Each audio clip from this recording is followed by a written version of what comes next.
நெய் விடுகதை பார்க்கலாம். போட்டால் பொடியும் கருப்பு முட்டை. இந்த விடைக்கு ஆன்சர் கமெண்ட்ஸ் பண்ணுங்க. வாங்க பார்க்கலாம்.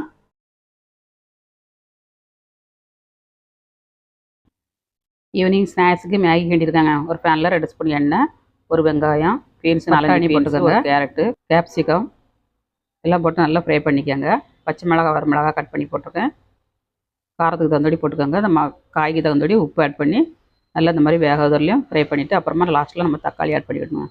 தக்காளி நல்லா வதக்கிட்டு 1/2 ஸ்பூன் மஞ்சள் தூள், 1/2 ஸ்பூன் வரமிளகாத்தூள், 1 ஸ்பூன் வரமல்லித்தூள், 2 ஸ்பூன் மேகி மசாலா, 2 பாக்கெட்டு மேகிக்கு 2 பாக்கெட்டு மசாலா ஆட் பண்ணியிருக்கேன். கொஞ்சம் தண்ணி விட்டு நம்ம கொஞ்சம் நேரம் கொதிச்சதுக்கப்புறம் நம்ம இந்த மாதிரி மேகியை ஆட் பண்ணிவிடுங்க. மேகி ஆட் பண்ணி இந்த மாதிரி கிண்டி கொடுத்து மூடி வச்சுக்கோங்க. மூடி வச்சிங்கன்னா நல்லா வெந்துருங்க. வெந்ததுக்கப்புறம் ஒரு தடவை கிண்டி கொடுத்து நம்ம ஸ்ப்ரிங் ஆனியன் ஆட் பண்ணிடணும். ஸ்ப்ரிங் ஆனியன் போட்டு அப்புறம் மல்லித்தழை போட்டு கிண்டி கொடுத்தீங்கன்னா மேகி ரெடிங்க. வீடியோ உங்களுக்கு பிடிச்சிருந்தா லைக் பண்ணுங்கள், சப்ஸ்கிரைப் பண்ணுங்கள்.